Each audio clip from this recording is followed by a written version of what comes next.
She wasn't born into royalty. She didn't come with riches, armies, or power. Just an orphan, raised in exile. A foreign girl living under the rule of the world's most powerful empire. Yet she was chosen, not by chance, not by beauty alone. She was positioned by divine purpose, hidden behind palace walls for such a time as this.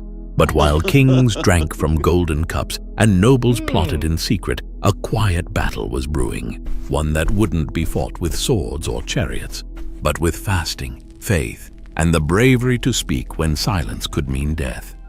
Her name was Esther, and this isn't just the story of a queen. It's the story of how God saved a people through the most unlikely of heroes.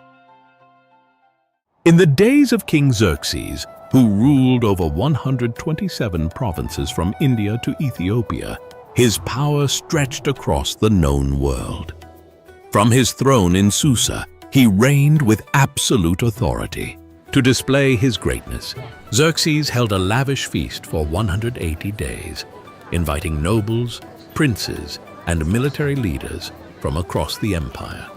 Gold goblets and royal wine flowed freely. When those 6 months ended, the king opened the palace gates to everyone in Susa, hosting a 7-day banquet in the garden courtyard. Wine was served generously, with no restrictions. Meanwhile, Queen Vashti hosted a separate feast for the women inside the palace. But on the 7th day, when the king was merry with wine, he made a prideful demand: that Queen Vashti be brought before the guests wearing her royal crown so they could admire her beauty. Vashti refused. She would not parade herself before a drunken crowd. The king's pride was wounded. His own queen had publicly defied him.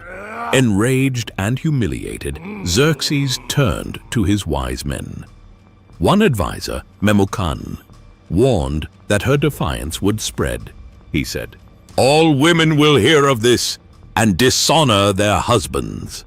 They urged the king to remove Vashti and issue a decree throughout the empire that every man should rule his own household. The king agreed.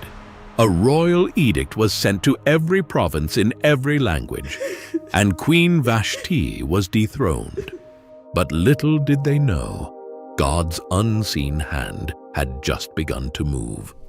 As time passed, King Xerxes' anger faded, and he began to reflect on Queen Vashti, her beauty, her bold defiance, and the decree that banished her. Though the law could not be undone, her absence lingered. Sensing the king's mood, his advisors proposed a solution. Let beautiful young virgins be brought from every province. After beauty treatments, the king can choose a new queen to replace Vashti. The king agreed.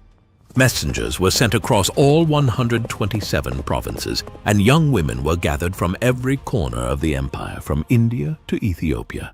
Among them was Hadassah, known by her Persian name Esther, a young Jewish orphan raised by her cousin Mordecai, a Jew living in Susa.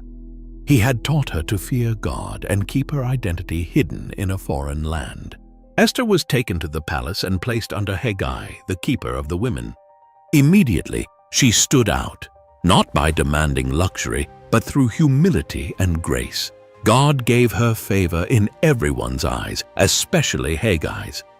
For 12 months, Esther, like all the women, was prepared for her one appearance before the king. When her time came, she entered the king's presence with quiet dignity and strength. And when Xerxes saw her, he was captivated. The king loved Esther more than all the other women. She won his favor, and he placed the royal crown on her head, making her queen in place of Vashti. A royal banquet was held in her honor, a holiday was proclaimed, and gifts were sent across the empire. But no one knew she was a Jew. No one knew God had just placed his servant in the palace, not to be served, but to stand in the gap for his people. Esther continued to live quietly in the king's house, still following the instructions of Mordecai, just as she had when he raised her as a child. Mordecai, meanwhile, spent his days at the king's gate, a place where the city's business was conducted and where royal officials and servants gathered. Though he was no nobleman, God had placed him there with purpose. One day, as Mordecai sat in his usual place, he overheard something chilling. Two of the king's eunuchs, Bigthan and Teresh, who guarded the entrance to the palace, were speaking in hushed, angry tones. Their voices low but full of resentment, they plotted to assassinate King Xerxes. What they intended was treason, the murder of the most powerful man in the world. Mordecai didn't hesitate. He sent word immediately to Queen Esther, who now had direct access to the king. Esther relayed the warning to Xerxes, clearly stating that the information came from Mordecai. An investigation was launched. The matter was examined thoroughly, and the truth was uncovered. The two guards were guilty. They had indeed conspired against the king, and by Persian law, the punishment for such betrayal was swift and brutal. They were hanged on the gallows. The king's life was spared, but the moment passed without fanfare. Mordecai's role in exposing the plot was recorded in the Book of the Chronicles, a royal record of significant events kept in the king's presence. But strangely, no reward was given, no public honor, no recognition, no title, just a name in a book, quietly inked into the records of the empire. By the way, if you find any of these videos interesting or enjoyable, please consider subscribing. These take a long time to make, and it really helps out. After some time, King Xerxes promoted Haman the Agagite to the highest rank among his officials. All were ordered to bow to him, but Mordecai refused. Day after day, Haman saw his defiance and burned with anger. When he learned that Mordecai was a Jew, Haman's hatred grew deeper. He didn't just want to punish Mordecai, he wanted to destroy all Jews throughout the empire. Haman cast lots, Purim, to choose the day. Then he approached the king with deceitful words. There is a certain people scattered through your provinces. They live differently and don't follow your laws. It's not in your interest to tolerate them. The king agreed, giving Haman his signet ring. A royal decree was sent to all 127 provinces. On the 13th day of the 12th month, every Jew, young and old, was to be killed. As the couriers spread the message, Susa fell into confusion. Mourning broke out among the Jews. When Mordecai learned of the decree, he tore his clothes, put on sackcloth and ashes, and wept bitterly in the streets of Susa. Across the empire, Jews fasted, mourned, and cried out as their destruction had been sealed. When Esther heard Mordecai was in mourning, she sent a messenger to him to find out why. Through the messenger, Mordecai urged her to go before the king and plead for her people. But Esther was afraid. She replied, "No one may approach the king without being summoned. The penalty is death, unless he holds out the golden scepter, and I haven't been called for 30 days. Mordecai's answer to the messenger was bold. Do not think you will escape in the palace. If you stay silent, deliverance will come from somewhere else, but you and your family will perish. And who knows? Perhaps you were made queen for such a time as this."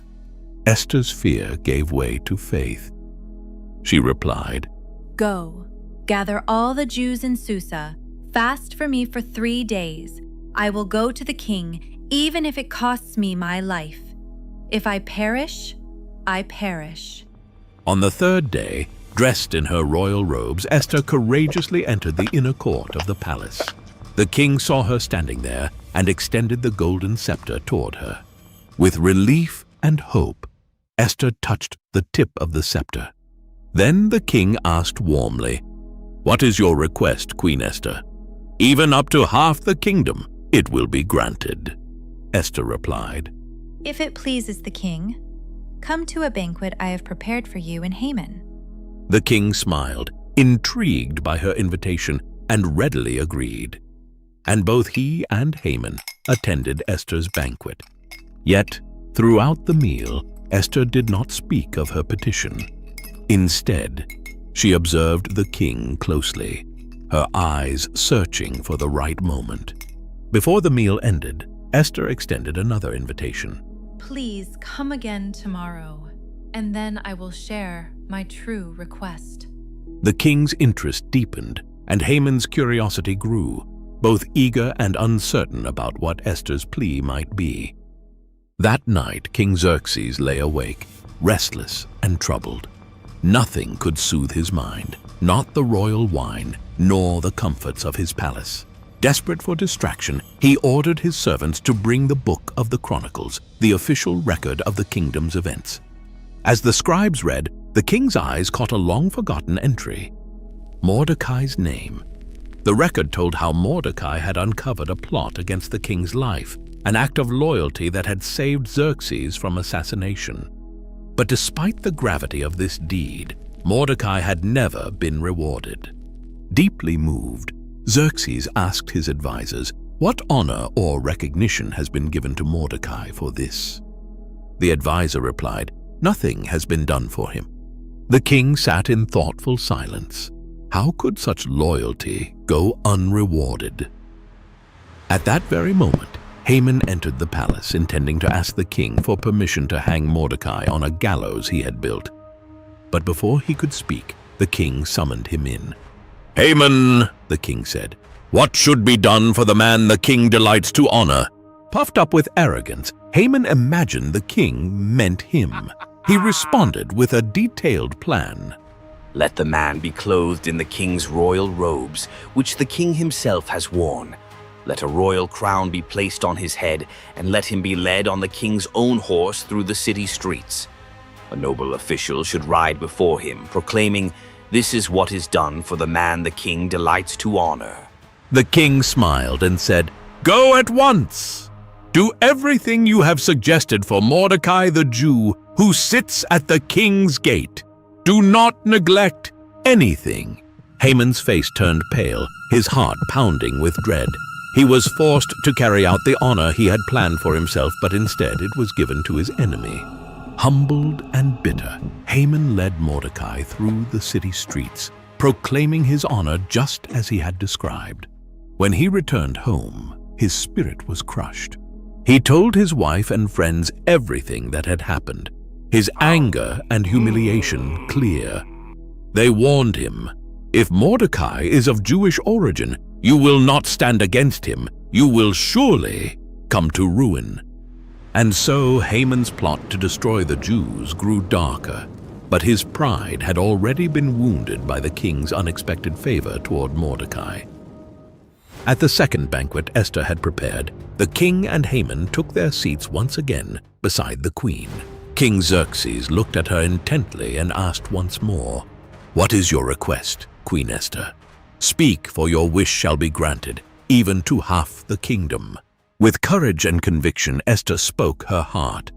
If I have found favor in your sight, O king, and if it pleases you, grant me my life. This is my petition, and spare my people. This is my request. The king's expression shifted, a flash of shock crossing his face. Esther continued, For we have been sold, distressed, I and my people, to be destroyed, killed, and annihilated. Had we merely been sold as slaves and servants, I would have kept silent, for no such distress would justify troubling the king. The king's face darkened in shock and anger. He demanded, Who is he, and where is the man who would dare do such a thing? Esther pointed to Haman, saying, The adversary and enemy is this wicked man.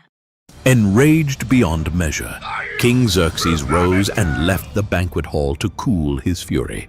Meanwhile, Haman was terrified. Seeing the king's anger and realizing his plot had been exposed, he rushed to beg Esther for mercy. In desperation, he fell on the couch where Esther was reclining. He clung to her, pleading for his life. At that moment, King Xerxes returned suddenly. He saw Haman clinging to Esther and shouted, Will he even assault the queen while I am in the house? The king's guards seized Haman, and he was swiftly led away and hanged on the very gallows he had prepared for Mordecai. Thus, The plans of the wicked were overturned in a single moment, and justice was served. After Haman was hanged, King Xerxes gave his entire estate to Queen Esther. She, in turn, appointed Mordecai over it. The king also removed his signet ring, once given to Haman, and placed it on Mordecai's hand, giving him royal authority. But the danger wasn't over. Though Haman was dead, his decree remained law. In Persia, a royal edict sealed with the king's ring could not be revoked, not even by the king himself. The day of destruction against the Jews still loomed on the calendar, the 13th day of the 12th month. So Esther once again approached the king. This time not for her life, but for the life of her people. How can I bear to see disaster fall on my people? She pleaded. King Xerxes granted permission for a new decree to be written, one that would counter the first. Mordecai quickly summoned the royal scribes and wrote in the king's name, "The Jews in every city have the right to assemble and defend themselves. They may destroy anyone who attacks them and take their enemies' goods if needed." This decree was sent out swiftly to all 127 provinces in every language, sealed with the king's ring. As it spread, hope was revived. Where there had been mourning, now there was light and gladness. On the appointed day, the Jews stood united across the empire. With royal protection and newfound courage, they rose up and defeated their enemies. In Susa, 800 attackers were struck down, including Haman's 10 sons, notorious men who had stood by their father's wicked plans, who were later hanged at Esther's request. Esther also asked for one more day of defense in Susa, and the king granted it. Across the empire, 75,000 enemies were defeated. Yet again, the Jews took no plunder. Their fight was for survival, not gain. It was not a day of greed. It was a day of justice. When the battle was over, the people rested, and what began as a day of dread became a day of victory and celebration. To remember their deliverance, the Jews established a yearly celebration called Purim, named after the lots Haman had cast to plan their destruction, now a symbol of God's reversal. Every year on the 14th and 15th of Adar, they would feast, rejoice, send gifts to one another, and give generously to the poor. A day that was once marked for death became a day of life. Mordecai was honored throughout the empire, clothed in royal blue and white, second only to King Xerxes. But it wasn't his power that made him great. It was his heart. He sought the good of his people and spoke peace and truth to all. And though God's name is never mentioned in the entire book of Esther, his fingerprints are everywhere. In every twist, every risk, every rescue.